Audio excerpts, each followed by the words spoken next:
Hello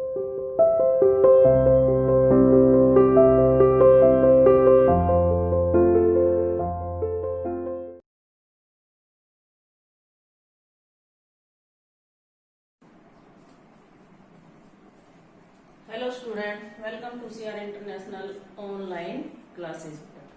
बेटा आज हम कक्षा 10वीं में हिंदी विषय में अपनी नेक्स्ट कविता अट नहीं रही है। कविता का शीर्षक है अट नहीं रही है। कवि वही है जो हमने पहले जो उत्साह कविता पढ़ी है, सूर्यकांत त्रिपाठी निराला की कविता है उत्साह, और एक ये छोटी सी कविता है अट नहीं रही है। अट नहीं रही है का मतलब होता है समा नहीं रहा है, यानी तन के अंदर प्रविष्ट नहीं हो पा रहा, समा नहीं पा रहा है, छलक पड़ता है। कोई भी चीज जैसे किसी बर्तन में हम कुछ भरते हैं तो वो ज्यादा हो जाता है तो वो बाहर निकल पड़ता है। ऐसे ही प्रकृति की सुंदरता है, फागुन के महीने में जो प्रकृति की सुंदरता है उसका वर्णन किया है कवि ने कि प्रकृति की सुंदरता इतनी अधिक है कि वो तन मन में समा नहीं रही है। तो ये बेटा इसके शब्दार्थ मैंने आपको बताए हैं। अट का मतलब होता है समाना,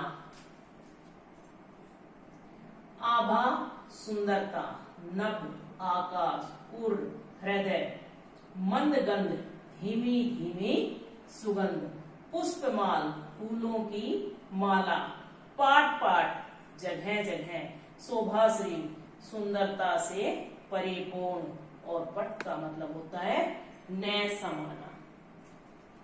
मेरे ख्याल में बस इतने की ही वर्ड मीनिंग होंगे, इतने ही शब्द है, इतनी ही छोटी कविता है कि इतने से ही वर्ड मीनिंग होंगे। ठीक है बेटा, अब हम अपने कविता पर आते हैं, यानी अब हम अपनी कविता पढ़ते हैं। बहुत छोटी सी कविता है, बहुत ही आसान है। जैसे हमने उत्साह पढ़ी है वैसे ही ये भी एक छोटी सी कविता है, तो अब इसको पढ़ते हैं।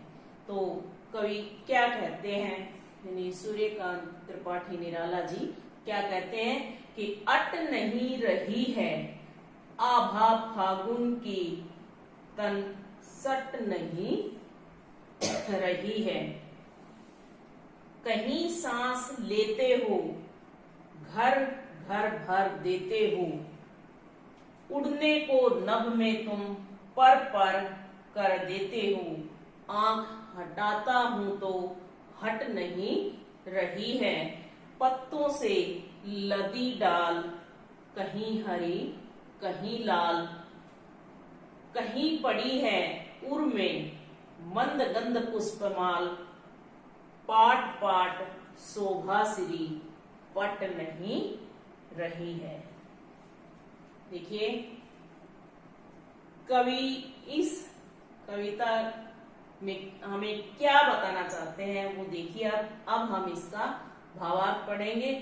अट नहीं रही है यानी समा नहीं रही है। अट नहीं रही का मतलब क्या होता है, समा नहीं रही है। तो अब शुरू से हम ऐसे करेंगे कि कवि फागुन के सुंदरता का वर्णन करते हुए कहता है कि फागुन की सुंदरता समा नहीं रही है, आभा फागुन के तन सट नहीं रही है। यानी प्रकृति जो फागुन मास की जो सुंदरता है वो प्रकृति के तन मन में, यानी प्रकृति इतनी सुंदर दिखाई देती है कि वो तन मन में समा नहीं पा रही, यानी ऊपर छलक पड़ती है, निकल आती है। ठीक है, अगली आगे देखिए, कहीं सांस लेते हो घर घर भर देते हो। फिर कवि क्या कहता है कि तुम पता नहीं कहां से सांस लेते हो और अपनी सांसों के सुगंध से, यानी फागुन मास के लिए बोलता है कि तुम पता नहीं कहां से सांस लेते हो और अपनी सांसों के सुगंध से चारों ओर सुगंध ही फैला देते हो। चारों ओर सुगंध ही सुगंध कर दे, घर घर भर देते हो मतलब सब जगह सुगंध ही सुगंध फैला देते हो। कहता है कहीं सांस लेते हो घर घर भर देते हो, कि तुम पता नहीं कब कहाँ से कब सांस लेते हो और अपने सांसों की सुगंध से प्रत्येक घर में यानी चारों ओर सुगंध ही सुगंध भर देते हो। उड़ने को नभ में तुम पर पर कर देते हो, यानी फिर कवि क्या कहता है कि तुम मन को ऊंची उड़ान भरने के लिए प्रेरित करते हो, या तुम कवि फागुन मास के लिए कहता है कि तुम मन में ऐसी प्रेरणा भर देते हो कि वो ऊंची उड़ान भरे, यानी तुम ही हो जो मन को ऊंची उड़ान भरने के लिए प्रेरित करते हो।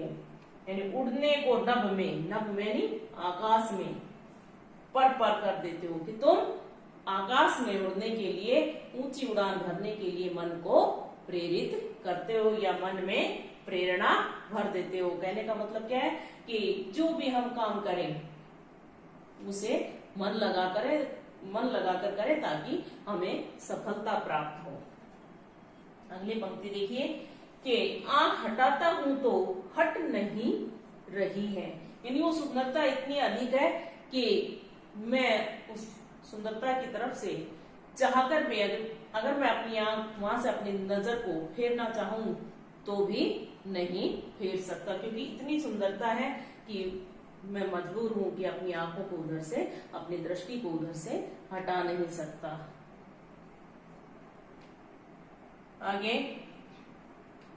पत्तों से लदी डाल कहीं हरी कहीं लाल। अब कवि फिर क्या कहता है कि फागुन मास में वृक्षों पर हरे भरे पत्ते लद जाते हैं, यानी जब नए नए पत्ते आते हैं तो क्या होता है कि वो कोपले कई पेड़ों की जो होती है वो लाल होती है, जैसे नीम जब नई पत्ती आती है नीम पे तो क्या होती है लाल रंग की होती है, फिर धीरे धीरे वो ग्रीन हो जाती है। ऐसे ही जो पीपल का पेड़ होता है, किसी में लाइट ग्रीन आती है, किसी में लाल आती है।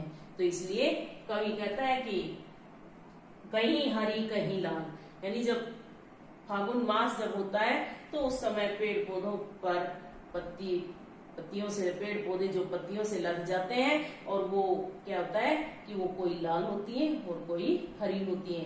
कुछ एक पेड़ पौधों पर लाल पत्तियां नहीं आती हैं और कुछ एक पर बिल्कुल हल्के हरे रंग की आती हैं। ठीक है। मंद गंध कहीं पड़ी है उर्म में, मंद गंध पुष्प माल। अब कवि क्या कहता है कि इन वृक्षों पर जो फूल खिले होते हैं और रंग बिरंगी पत्तियां होती हैं, वो ऐसा लगता है जैसे गले में रंग बिरंगे फूलों की माला पहन रखी हो, यानी प्रकृति ने अपने गले में रंग बिरंगे फूलों की माला पहन रखी हो। पाट पाट शोभा श्री पट नहीं रही है, यानी हर जगह चारों ओर प्राकृतिक सौंदर्य इतना अधिक है कि वो समा नहीं रहा है, कि चारों ओर सुंदरता ही सुंदरता है। जो चारों ओर, पाट पाट का मतलब होता है जगह जगह, जगह जगह मतलब चारों ओर सुंदरता ही सुंदरता है जो समा नहीं रही है, यानी जो पट नहीं रही का मतलब होता है न समाना, अट का मतलब समाना, अट नहीं रही है का भी वही मीनिंग होगा और पट नहीं रही है उसका भी वही मीनिंग होगा। तो एक बार फिर से देखिए कि अट नहीं रही है आभा फागुन की तन सट नहीं रही है। तो कवि क्या कहता है कि फागुन की सुंदरता यानी फागुन मास की सुंदरता इतनी अधिक है कि वो मन में समा नहीं पा रही है बल्कि छलक उठती है। कहीं सांस लेते हो घर घर भर देते हो, उड़ने को नभ में तुम पर कर देते हो। अब कवि क्या कहता है कि पता नहीं तुम कहाँ से सांस लेते हो और अपनी सांसों से चारों ओर प्रकृति में जब पेड़ पौधों में फूल रंग बिरंगे फूल खिले होते हैं तो जब हवा चलती है तो प्रकृति सांस कब लेती है, जब हवा चलती है। हवा चलती है तो वो पेड़ पौधे हिलते हैं और वो फूलों से खुशबू आती है और वो चारों ओर सुगंध ही सुगंध फैल जाती है। कहने का मतलब ये है कि तुम पता नहीं कहाँ से सांस लेते हो, कब सांस लेते हो और अपने सांसों की सुगंध से चारों ओर सुगंधी ही सुगंधी फैला देते हो। और एक तुम ही हो जो मन को ऊंची उड़ान पर भरने के लिए प्रेरित करते हो, यानी आगे बढ़ने के लिए प्रेरणा देते हो। आंख हटाता हूं तो हट नहीं रही है, पत्तों से लदी डाल कहीं हरी कहीं लाल। फिर कवि क्या कहता है कि फागुन मास की जो सुंदरता है वो प्रकृति की, फागुन मास में जो प्रकृति की सुंदरता है वो इतनी अधिक है कि वो मैं चाहकर भी अपनी नजरें वहां से नहीं हटा पाता। और जब फागुन मास में पेड़ पौधों पर नए नए पत्ते लग जाते हैं, वो कुछ एक पेड़ पौधों पर लाल रंग के पत्ते होते हैं और कुछ एक पर हरे रंग के। कहीं पड़ी है उर्म में मंद गंध पुष्पमाल, पाट पाट शोभा श्री पट नहीं रही है। और वो जब वो रंग बिरंगे फूल खिले होते हैं तो वो ऐसा लगता है जैसे प्रकृति ने अपने गले में रंग बिरंगे फूलों की माला पहन रखी हो, और वो चारों ओर सुंदरता ही सुंदरता होती है जो मन में समा नहीं पाती है। ये हमारी कविता थी, बस इतनी ही कविता है, इतनी छोटी सी कविता है और प्रकृति की सुंदरता का वर्णन किया गया है। ये आप अब इस समय भी आप देख रहे होंगे, जो वर्षा, अब इस समय जो सुंदरता है प्रकृति की, हरी भरी हरियाली चारों ओर, तो सुंदर तो लगती है, देखने का मन करता है। ये गर्मी का महीना होता है जब कुछ सब कुछ सूख जाता है, हर जगह बंजर ही बंजर सा दिखाई देता है। तो यही फर्क है इस समय में और उस समय में। ठीक है, अब अपने प्रश्नों पर आते हैं। देखिए, पहला प्रश्न होगा, कवि ने किस मास की सुंदरता का वर्णन किया है। ठीक है, दूसरा क्वेश्चन होगा, घर घर में क्या भर जाता है। यानी पहला प्रश्न है, कवि ने किस मास की सुंदरता का वर्णन किया है। दूसरा होगा हमारा प्रश्न कि घर घर में क्या भर जाता है। अगला प्रश्न होगा, कौन किसको उड़ने के लिए प्रेरित करता है। यानी तीसरा जो हमारा प्रश्न होगा, कौन किसको उड़ने के लिए प्रेरित करता है। प्रश्न नंबर हमारा 4 होगा, कवि की आंख किससे नहीं हटती है। अगर इसमें बड़ा लिखना हो, ये तो 1 नंबर का हो जाएगा, अगर 2 नंबर का लिखना हो तो इसके बाद क्यों लगा देंगे। कवि की आंख किससे नहीं हटती है और क्यों। ठीक है, लेकिन हमने 1 ही नंबर का बताया, तो अब इतना ही रखेंगे। पांचवा प्रश्न होगा, वृक्षों पर किस प्रकार के पत्ते लद गए हैं। प्रश्न नंबर 6 होगा कि वन में क्या पट नहीं रही है। ठीक है, और भी हो सकते हैं इसमें प्रश्न, अगर आप बनाना चाहें तो और भी प्रश्न बन सकते हैं, जैसे फागुन के कारण वन उपवन कैसे लग रहे हैं। ठीक है, और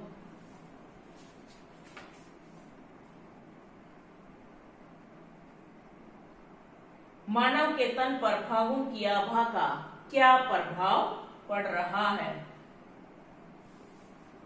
और कहीं सांस लेते हो का अर्थ स्पष्ट कीजिए। इस तरह के बहुत सारे प्रश्न बन जाते हैं अगर आप बनाने चाहो तो। इनमें से अगर किसी प्रश्न का उत्तर आपको नहीं आता हो तो या तो अब हमारी जो क्लास होगी गूगल मीट की, उसमें पूछ लेना, या फिर आप अपने व्हाट्सएप पे लिख के मेरे पास भेज देना, मैं आपको सॉल्यूशन बता दूंगी, उसका आंसर लिखकर भेज दूंगी और वीडियो में समझा दूंगी। ठीक है बेटा, ओके बाय।